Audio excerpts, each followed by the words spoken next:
This is breaking news. In a rare joint appearance, Mayor Eric Adams, Governor Kathy Hochul, and New York Attorney General Letitia James are together this morning to make a public safety announcement. Let's go there now. When he called us all together, every city agency in the city, and said, what is your contribution going to be to ending gun violence and creating community well-being in the city of New York? These agencies answered the call. He wanted us to be very focused on data and information. Precision is a word that he uses often. He made sure and really commanded us to engage with communities. This was not something that can be done by City Hall alone. We had to be in partnership, arm in arm with the communities that were most impacted. And we knew that in order for the plan to work, we had to address the root causes. So 1 year later, here we are. We've held many meetings, and I'm so grateful to have had the partnership of my co-chair, A.T. Mitchell, workshops with agencies, and very importantly, went on the ground in communities, engaging over 1,500 New Yorkers, including 800 young people, to really understand what we needed to do.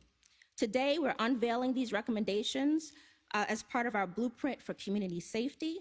The blueprint details programs that are already preventing gun violence and maps out core strategies to strengthen them and align them even further.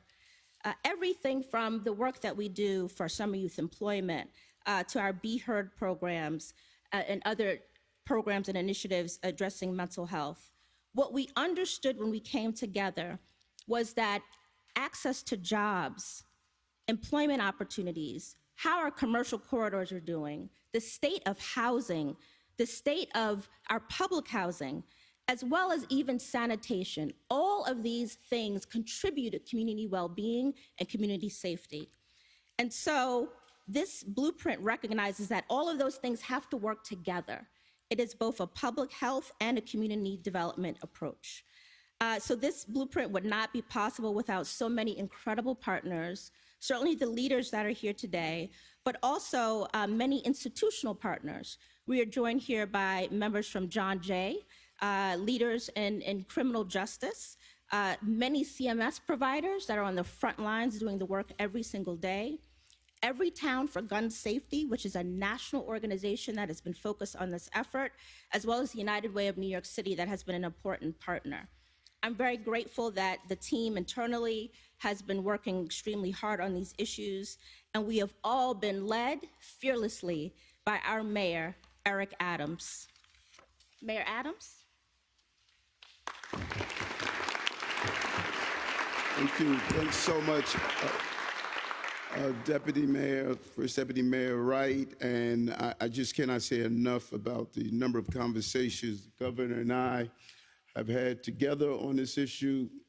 We started out everything from dealing with transit safety to just so many other issues, and just being a real partner. And A.G. James for just looking at everything from the types of guns, going after the gun manufacturers, just really damming all of these rivers. I say it over and over again, there are many rivers that feed the sea of violence. And the partners you see here today, from the Attorney General, the Governor, amazing DAs in both the Bronx and Manhattan and Brooklyn, Staten Island and Queens, taking down gun crews, and what they're doing, finding the right balance of how do we go after proactively dealing with the guns. And this is something that Public Advocate Williams has talked about for years. I remember during the days of being a council person and being a bar president, and even going back as far as being a state senator,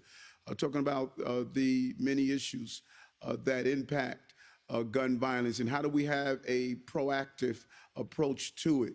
But you can look at government. This is our job. Our job is to do this, but it is not A.T. Mitchell's job.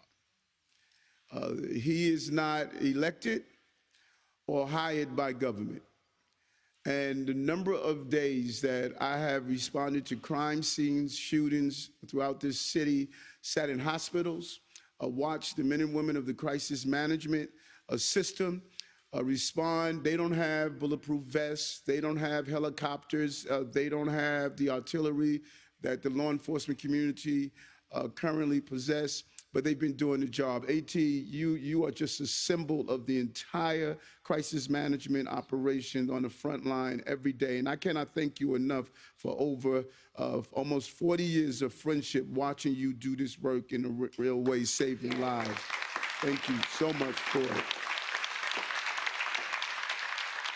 And many are here. You know, these crisis management men and women are here. And they were not new to me.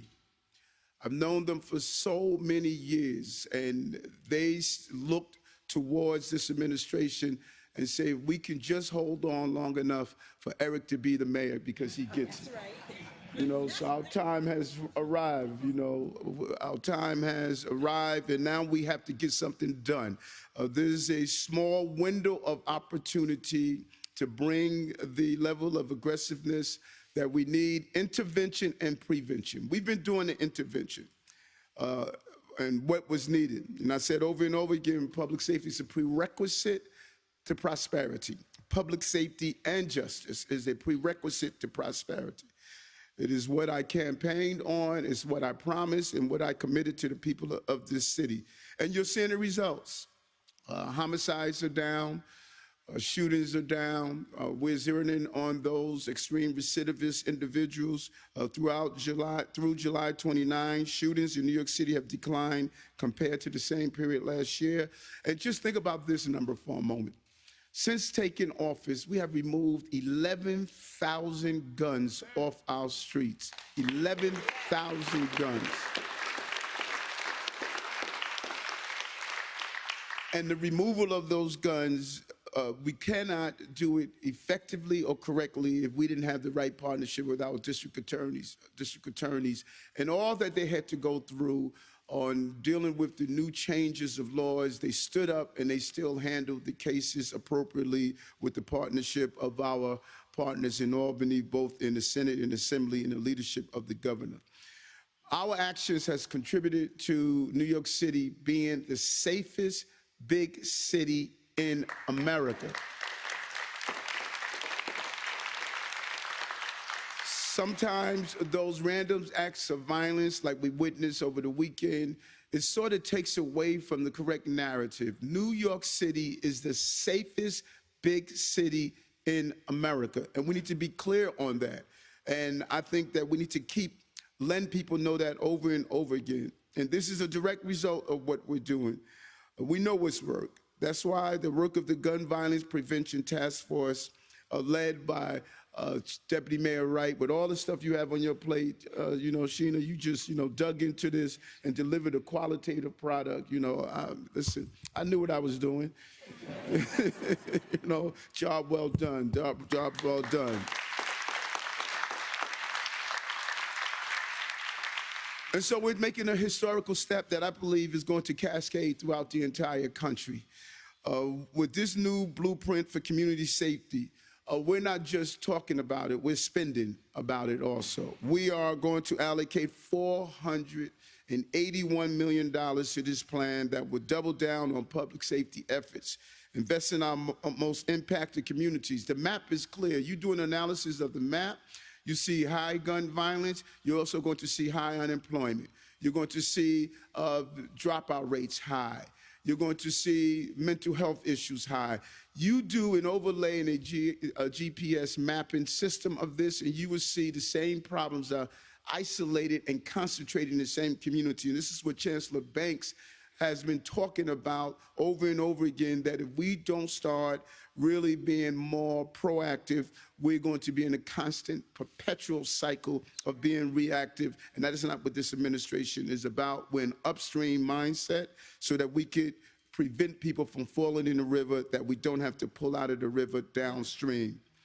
We're going to activate every level of city government because it's a holistic approach, and we're going to prioritize prevention-based approaches to public safety. It is the result of a cross-agency collaboration that brought together our teams from 20 city agencies specializing in public safety, healthcare, workforce development, education, and more. The way to deal with these issues is to approach it in a holistic way and partner with our amazing former commissioner, Commissioner Sewell, and now picking up the reins of the current commissioner, Eddie Caban. We're going to continue these partnerships in a real way and continue with our state partnerships. And again, I just want to emphasize the role that the governor and attorney general has played with our partners, both in the Senate and Assembly, both those leaders, Assembly Speaker Carl Hastie and Majority Leader Andrew Stewart Cousin. This is our way of saying this is an all hands on deck moment.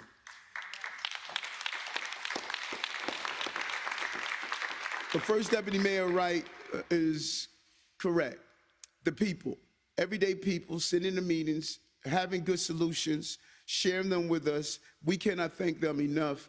Coming to meetings over and over again as we put this plan into place.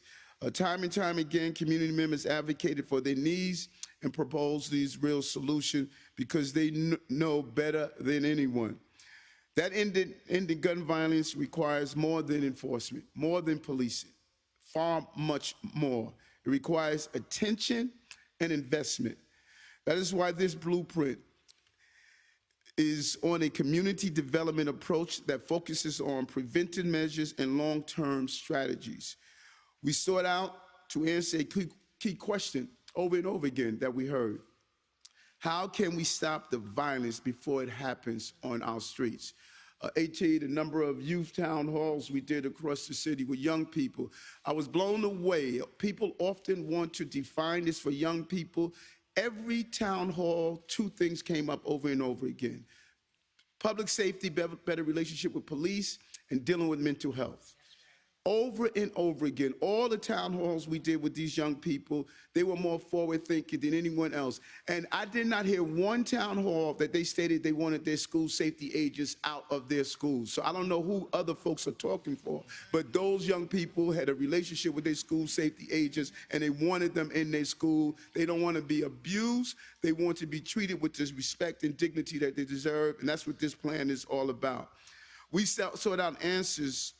And we got the answers. We looked at housing, employment, benefit access, community vitality, trauma-informed care. How many times we hear that, AT? Trauma-informed care over and over again. And early interventions to protect our youth. Our city must start intervening earlier and focus on positive youth development before it is too late. That means increased investment and support for our young people, like $22.5 million towards the Department of Youth Community Development's Work, Learn, Grow program that offers year-round employment opportunities. And it's about the jobs, jobs.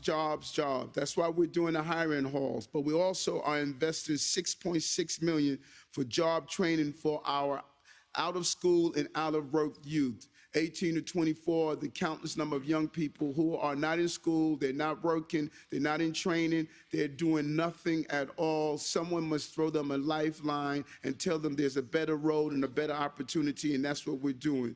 We're going to increase access to jobs, training, and career opportunities, and the important work being done by our CMS providers and our violence interrupters, who can mediate conflict before they erupt into gun violence. I see you sister out there in Harlem all the time doing this on the front line, responding to jobs. And thanks to the funding from our partners in Albany and the philanthropic sector, we are taking these groups' work to the next level, increasing wraparound service for at-risk youth. We see them, we see the profile, we know what happened, learning disabilities, mental health issues, dropped out of school, foster care system. We know the pattern, so why are we waiting and allowing them to pick up a gun instead of giving them an opportunity and picking them up in the process? And giving providers operational support so they can worry less about paperwork and more about saving lives. All of these requires more than just investment, it requires trust. That's why we must rebuild community and police relationship from the ground up. And this is such an important role that Commissioner Mark Stewart and our Commissioner Eddie Caban is doing. What Commissioner Stewart is doing in the community affairs, he has redefined the community affairs unit to build those relationships between police and community. And that relationship is not severed all over the city. Some communities embrace their police because of their interactions. Others fear their police. We're going to dismantle that wall, and we're going to allow our community and police to work in operation. That is what this police department is doing under the leadership of Commissioner Caban and the Community Affairs Commissioner Mark Stewart. These efforts will begin with neighborhoods in Brooklyn, in the 73rd and 75th precincts, and in the Bronx, in the 40, 42, 44, and 47 precincts, and would expand to other neighborhoods across the city over time. We must dam every river that leads to the sea of violence.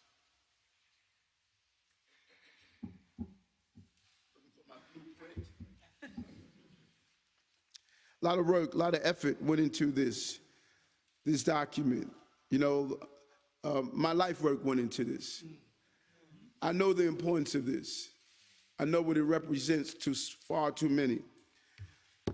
And if you have never gone to a crime scene, if you have never stopped in a hospital and talked to a mother who experienced violence, or dad, if you've never really heard the cries, you cannot do this work in the bleachers. You can't be a detached spectator. You have to get on the full field of dealing with this on the front line. There's never been a mayor in the history of this city that brings more information in this area and have been on the front line as much as I have. And so when I first became mayor, people were asking, you know, why do you go to the crime scenes? Why do you sit in the hospital? Why do you speak? Because if you don't have a clear understanding of what this is impacting, if you're not the DA that goes, or the Darcel or Eric Gonzalez that go to these scenes and speak to the loved ones and the family members, you can't sit in the ivory tower. You can't be so detached in the sterilized environment of City Hall. The dirt and grime is on the street. And I see it, I saw it, and it empowered me to bring together my administration. We have to start the process of ending this violence. And I'm just blessed at this moment, the intersectionality of the governor, of the AG, of groups of DAs, of community activists. We've all come together with all of our agencies, and we're going to do the best we can. And this is going to be perfect? Hell no, we're perfectly imperfect, but goddamn, we're dedicated, and we're going to fight this head on. Thank you.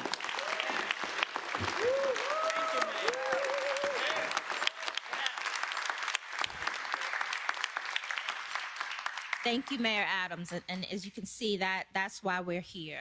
And we are incredibly grateful. Everyone in this administration is so grateful to be lockstep and in partnership, arm in arm with this governor who has seen this as a key priority. And we're very grateful for your partnership on this effort as well. And we will continue the work in the days ahead. Governor Hochul.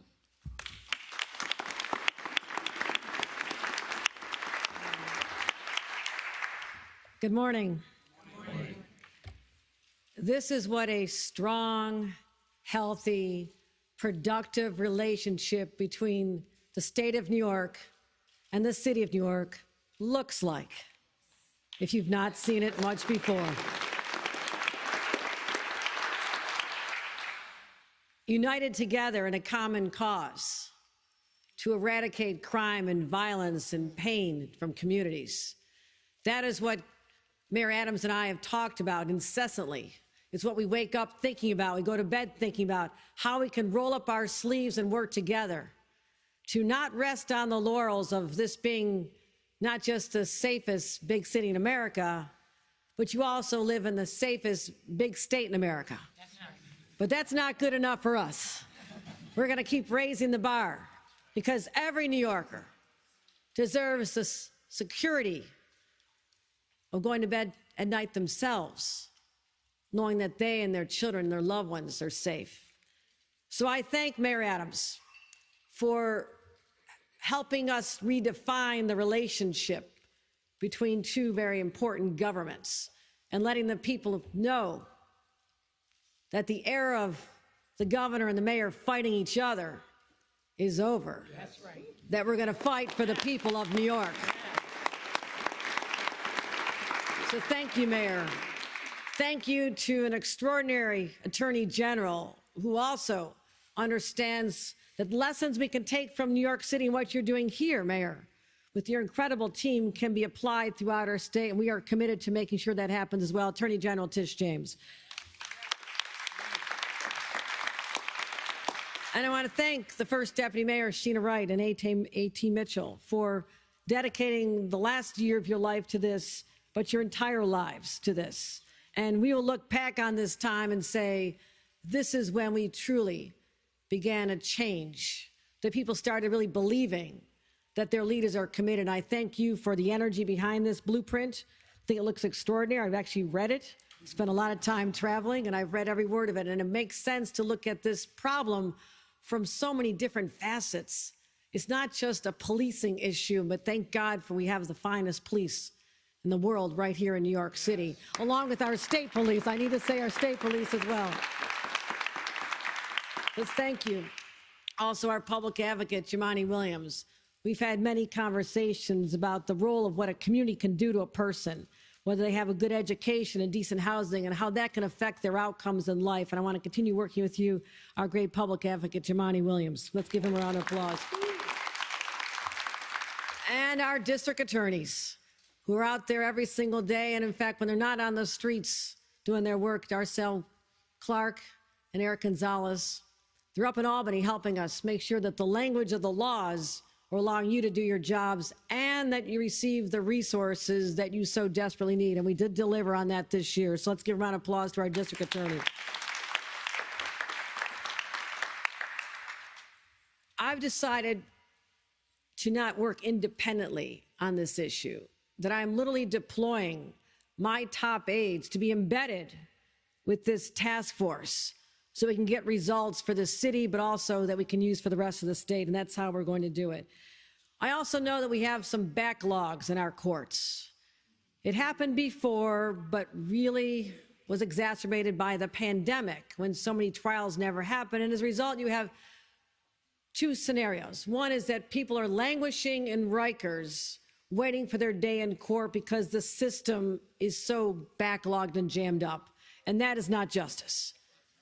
But also we have people who are still on the streets who need their day in court, so if necessary and justice demands, they end up behind bars. So that is why in my budget, I said, how can we help our district attorneys and our public defenders get to the right place? So we allocated $170 million, first time ever, record investment in both those sides of the equation to make sure that justice is truly achieved. I also am supporting the effort with the summer youth program, the employment program, because young people don't just need a diversion, a healthy diversion, and adult supervision in the summer months. They need help and engagement throughout the year. That's right. So we're allocating $24 million to you can help replicate what you do in the summer all year round. I think that's going to make a difference for our kids as well. We talk about getting guns off the street. It's extraordinary, the number of guns off the streets, not just here, but across the state. I was just in Buffalo talking about this on Friday. I convened my first couple months as governor, not just a statewide effort where we literally have NYPD embedded with state police, our leaders across the state, federal partners. But I said, let's take it to the other states because we're not making the guns here. They're not made in Brooklyn. They're not made in the Bronx. They're not made in Buffalo. They're coming in from other states. So why aren't we working with the other states, especially the enlightened 9 around us, and say, we're on the same team here. Help us stop the illegal guns from coming into our streets. And that's what we're doing. And that's one of the reasons why the numbers are being dramatically changed, the number of guns off our streets. But one more area we made a big difference. The extreme risk orders of protection. The red flag laws. After we had the massacre in my hometown of Buffalo where 10 people were slaughtered grocery shopping because of the color of their skin, we went back to Albany. We said we need to beef up these red flag laws and literally require that when a scenario happens where someone is in danger of doing harm to themselves or to others, that we have the power of society to protect ourselves and get their guns, if they own them, out of their hands before they hurt a human being. And we have taken over 9,000 cases where extreme risk orders of protection, that is up 600% from what had been happening before. That's another way we're getting more guns off the streets, because I'd rather be in the business of preventing crimes than solving crimes. And that's an important strategy as part of that. So, Mayor, I'm also focused on two more elements of your pillars that you've identified. One is housing. I think most New Yorkers know I want more housing.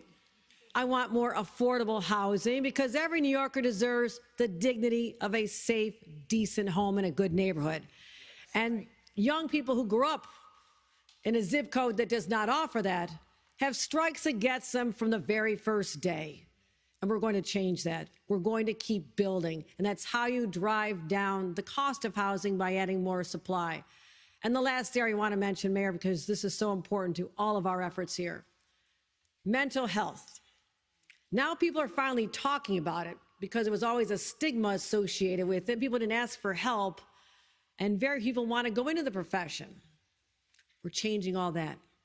This year's budget, I want to thank our leaders in Albany, Majority Leader Andre Stewart-Cousins and Speaker Carl Heastie, for teaming up with me to say, this is an enormous problem. We cannot not play small ball anymore. We're going big. $1 billion commitment to help the whole continuum of care needed for mental health services. That's how you start changing lives. So, Mayor, I have a long speech here. I'm not going to deliver it, because this is from the heart. Just as you are here because of the person that your profession turned you into, as someone who knows you've seen so much on the streets, and now you're in a position to do something about it. That is powerful, my friends. That is powerful. But working with our violence disruptors and putting more money from the state to help people like AT, I've tripled the investment in programs that I know are working, because I've seen it from the streets of Buffalo all the way to Brooklyn.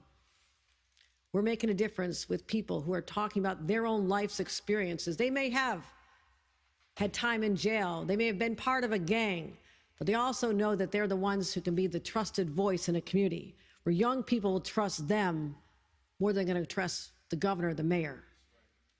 That's how we're changing this as well. So, Mayor, I want to commend you and your team for your commitment, your dedication to doing what's right, what people expect, what is needed. You've always been, but I'm here to show the united front that we have, the state, the city, all of our partners, against crime and protecting the citizens of our streets. Thank you very much, Mayor.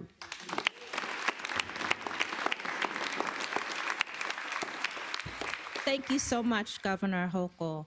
Our next speaker is certainly not a stranger to the city, although she represents the entire state. We claim her as ours, and I know Brooklyn really thinks they have a hold on you, but you represent all of us, and someone who, as the mayor said, of her own lived experience she brings to the job every day as she represents us as Attorney General for the state of New York, Tish James.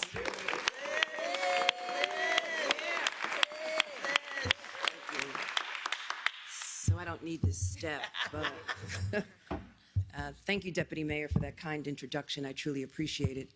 I want to thank the mayor of the city of New York, the governor of the great state of New York, A.T. Mitchell, of course, my colleagues in law enforcement, District Attorney Eric Gonzalez and District Attorney Darcel Clark, and also our police commissioner, who I had the opportunity yesterday to dance with in the Bronx, Police Commissioner Caban. This is the whole of government, and we want to thank the mayor of the city of New York. The deputy mayor was correct. I am no stranger to this issue. For the last 25 years, unfortunately, the mayor and I and countless number of others who are here on the steps, we've attended too many funerals. We've held too many mothers and fathers over open caskets.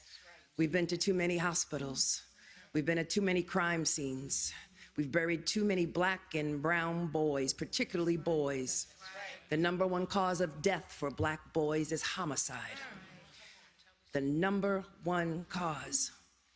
And I can think, I've been through a number of mayors, as a former city council member, as a former public advocate of the city of New York, I have visited and talked to a number of mayors, but I can think of no other mayor who has made this a top priority, who campaigned on this issue, and someone who not only talks about it, but has acted on it, because we are in a state of crisis. And so I want to thank, on behalf of all of the individuals that I represent, and particularly in those precincts that were mentioned, all of the individuals who have lost loved ones, all of the individuals who no longer have a son or a daughter at a dining room table. I want to thank the mayor of the city of New York, Eric Adams. Yes.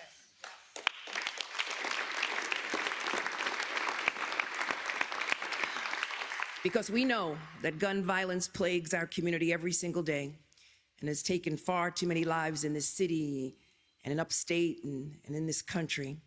But many of us standing here know painfully well that gun violence does not impact our communities equally. We know that the daily shootings and gun-related deaths in New York City are mostly concentrated in a small portion of our neighborhoods, and they are disproportionately claiming young Black and brown men. And they are disrupting their lives and the lives of countless number of New Yorkers. And it's unfortunate that people of color cannot do innocent and common things, like going to a barbecue or a block party, or walking to a park, or going to school, or walking around our neighborhood without the fear of gun violence. That's not natural. And that's why we've got to treat this as the crisis that it is, and bring the whole of government to the table. So today, Mayor Adams is making good on his long-standing commitment to public safety by investing in targeted and community-driven measures to get the guns out of our neighborhoods. Because as the governor mentioned, I don't know of any gun manufacturer in Brooklyn. That's right. Or Manhattan, or the Bronx, Queens, or Staten Island, or even upstate. But they're brought here on the Iron Pipeline, I-95, all of these states with lax gun laws. And although we represent the whole of government, the reality is that Congress can do more. That's right. The fact is that as the Attorney General, I know that these gun manufacturers and distributors are immune. I cannot sue them because of this immunity that has been put in place by Congress. Protections to the gun manufacturers and gun distributors. Product liability doesn't even apply to any of them. Yet we see the carnage each and every day, and the parents turn to us and say, something has to be done. Those 10 people who were slaughtered in Buffalo, who simply went shopping at the Top supermarket. The question that they ask is, will we be successful, Tish, in our litigation? And I don't know the answer. The mayor's plan represents an incredible investment that will help us continue our work. The work that we are doing each and every day to target the root of gun violence by investing in our youth and ensuring that they have an opportunity from a young age, expanding access to housing. And let me say it again, housing. And not just affordable housing, but supportive housing. Supportive housing for individuals struggling with MICA, mentally ill, chemically addicted individuals.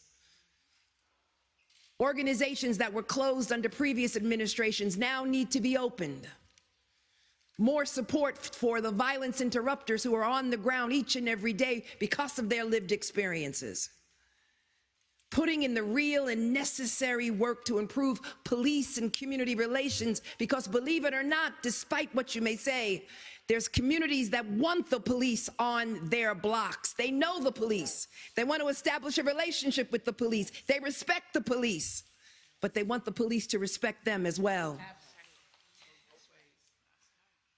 Because when you give people an opportunity, when you give them a job, when you give them a home, when you see them, when you talk to them, when you respect them, you are giving them hope and purpose and letting them know that the government is there to serve them, not to ignore them.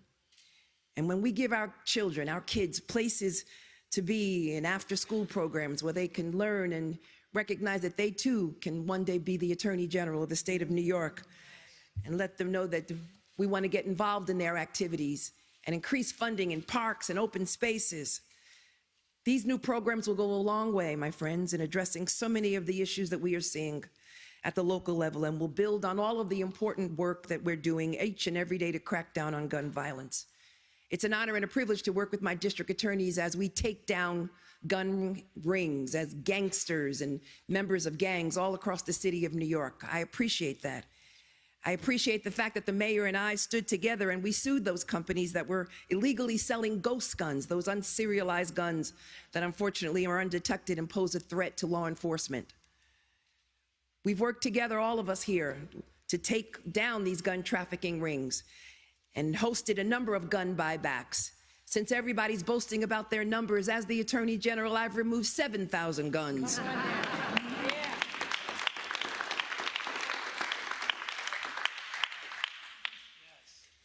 But the fact is that the mayor and the governor now are coordinating all of us, and we're all working in one purpose, and that is to address the scourge of gun violence, which has taken too many young men. Too many young men. I want to thank him. I want to thank his administration. I want to thank the Deputy Mayor, Sheena Wright. And yes, Mayor, you did the right thing by appointing all of these women to positions of leadership. Thank you every day for making New York better and greater. Thank you so much for addressing the scourge of gun violence. I am committed to removing as many guns as possible as the Attorney General.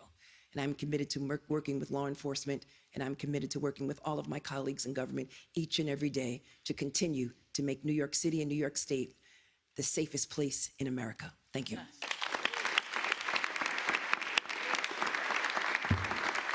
Thank you so much, Attorney General. Next up, we have someone who has been fighting for these issues in these communities his entire career and has worked in partnership with this administration, and we're grateful for his leadership. Public Advocate Jumaane Williams. Yes.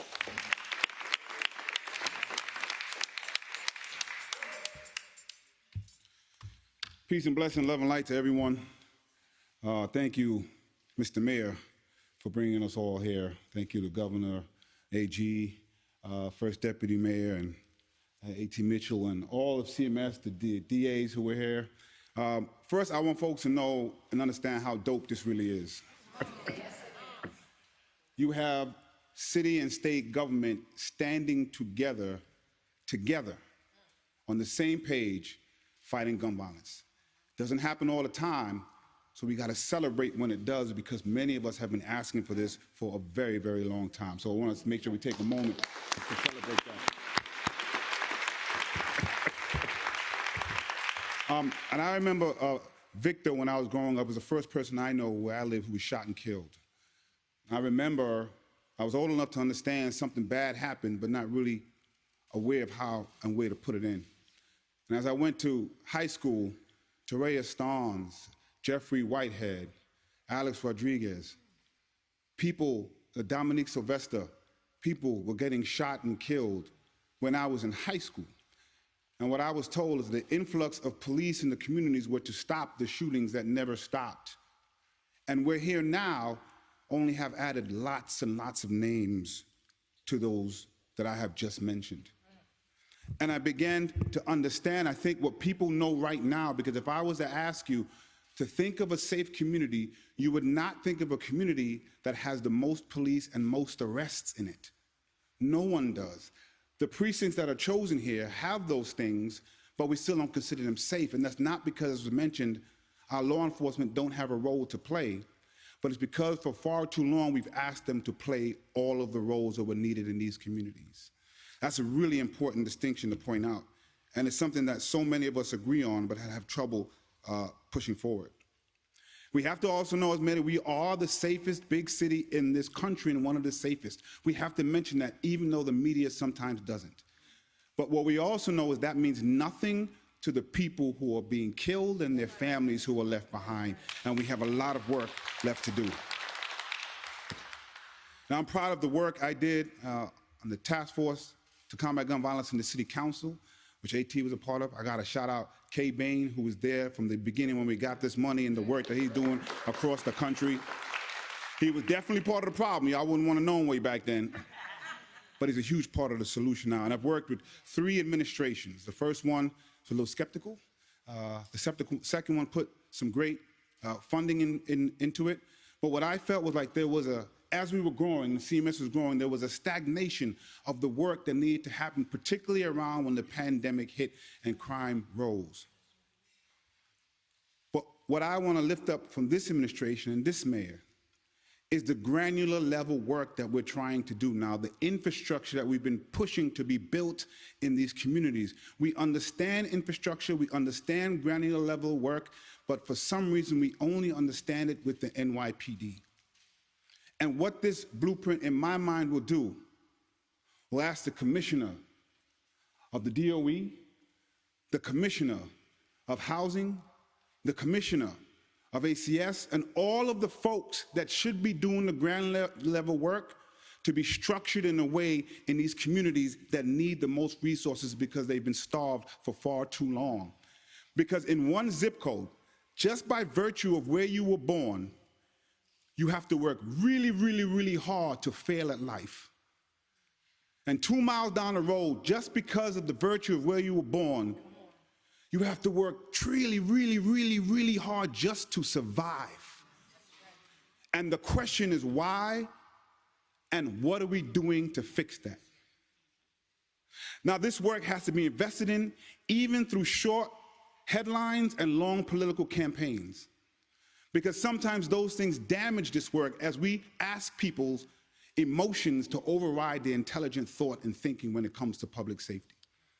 But we have to push through the naysayers, and we have to push through it, because I have lost count of the funerals that I've gone to for people who look like me and held too many mothers that look like mine.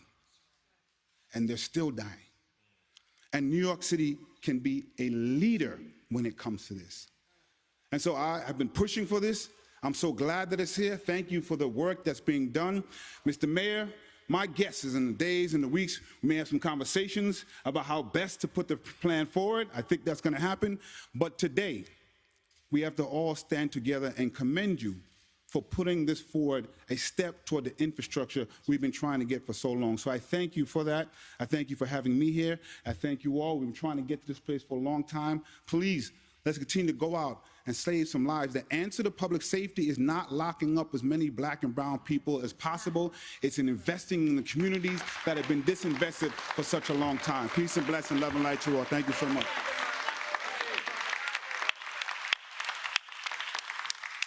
Thank you, Public Advocate. And our next 2 speakers before we have my co-chair, AT, close us out, are our district attorneys. As the mayor said, we are focused on initially 6 precincts, which make up approximately 30% of the gun violence in Brooklyn and in the Bronx. And these fearless leaders have been in partnering with us and tackling it head on. So first up, DA Eric Gonzalez, I'd like to bring you up. Thank you. Good afternoon, everyone. It's an honor to be here, and it's a proud moment for me as Brooklyn District Attorney to be with our mayor and with our governor, our great Attorney General, First Deputy Mayor Sheena Wright, A.T. Mitchell, and our public advocate Jamani Williams. Because, you know, when I first became District Attorney, I issued a plan for Brooklyn, and it was a safety plan, but it was a plan about moving forward. And it obviously acknowledges that the district attorney's office and our New York City Police Department has to focus on enforcement, that we have to make sure that each and every day we're waking up, thinking about how do we make our city safer. And we've done tremendous work in Brooklyn. You know, Brooklyn is the safest municipality in this state. But it's an enforcement piece, but it's also investment. And the mayor's plan that I was able to review and be part of and be a partner in is about how do we build community. If we look in Brooklyn, and I bet it's the same throughout all of our boroughs. It's the same 4 or 5 precincts that have dogged us for 30+ years. It's the same neighborhoods, the neighborhood I grew up in East New York, and Brownsville, and East Flatbush, and Bedford-Stuyvesant. We can name them. Neighborhoods that have been historically underinvested in. And the mayor's plan is not just an enforcement plan, it's a plan about building this community up. Because we understand that if we build people, if we provide them with life skills and social mobility opportunities, that people can leave the guns behind. And when we invest in community and police relations, young men do not have to carry guns to feel safe. They can rely on the apparatus of government and public safety to do that work. So many young men come through my office arrested on gun charges, and when we speak to them, we ask them, why are you carrying a gun? It's because they don't feel safe in their own community, and they don't see a future for themselves. Bringing these resources, housing, education, employment, and building them and connecting them to our CMS workers, investing in those people is the only way that we can expect young people to trust us and to leave the guns behind. And so, Governor, thank you for your investment in our local initiatives and putting in so much money. I appreciate and I'm thankful for all that you have done for the DAs around discovery. Mayor, you've been a tremendous partner to my office and to all the district attorneys, and I stand able and willing to support you in this effort with your first deputy mayor and A.T. Mitchell, and of course my fellow DAs and our great new police commissioner, Eddie Caban. This is going to work, and I know it's going to work because the mayor helped fund a program very similar to what he's building out in these 6 precincts in Bedford-Stuyvesant. And we have a small project. It's a project that's looking at a small number of gang-involved young men, and we've challenged them to leave the guns behind. And to date, in that area where this program is running, that the mayor supported with his funding, gun violence has virtually ceased. Good luck.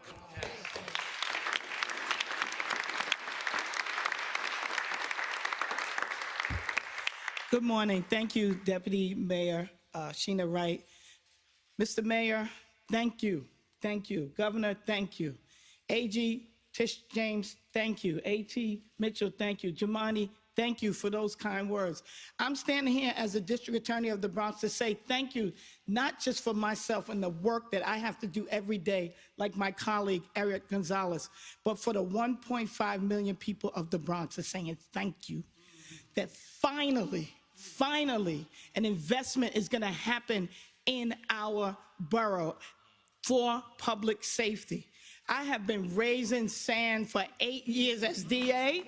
You all know that I am not a shrinking violet, so you're never going to have me just standing silently speaking about the things that we need.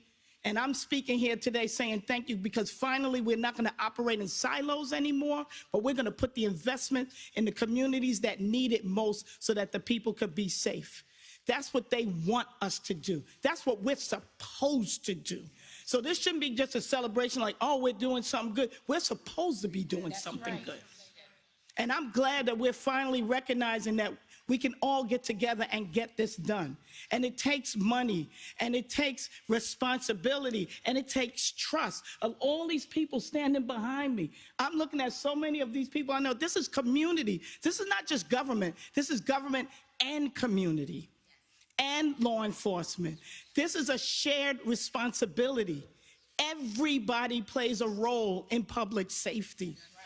So when I had my Safer Bronx Through Fair Justice initiative, that's what I talked about, not just the prosecution that I have to do. I get that. I can do that. But what I really need the help is in the prevention to keep people from coming into the system in the first place.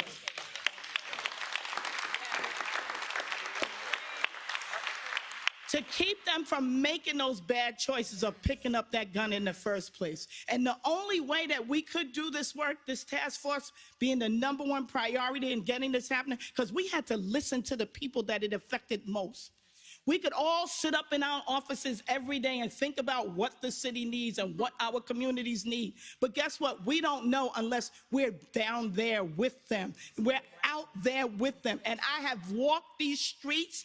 I have hugged too many mothers. I have talked to too many young men. I have seen babies killed on the streets of the Bronx. I am tired of it. And I needed help. And here it is now. Here is the help. That's what we need. Jamani Williams said, it's the safest neighborhoods don't have the most police. Yeah, we got police. It has the most resources. And I grew up in the Bronx my whole life. I was there when the Bronx was burning. Those same communities still don't have the resources. Those are the same communities where the kids have the guns now, where there's no jobs, where there's mental health, where the schools are poor. And there's no jobs, and they're going to jail. And look, I'm the only one standing up here that can say I have sentenced people to life in prison, being a former judge. Presiding over cases where I've seen young black and brown men being sentenced because they didn't have the help they needed before they had to appear before me. So this is the time, people, this is the time now for us to make those investments. I know the Bronx is happy, and I'm standing here saying thank you to all of you for recognizing that the Bronx needs the help, and you're now giving it to us, and we stand ready, willing, and able to accept it and to engage in it to make our community safer. So thank you to the crisis management system. All of my teams are here. I see them all up here. We walk those streets. These anti-violence marches and everything is doing more than just marching. It's telling them that we love them and we care about them and we want to see them live. And I'm going to make sure that everybody has that opportunity to live, because this is about life and not the death that the guns are bringing. So thank you all for helping.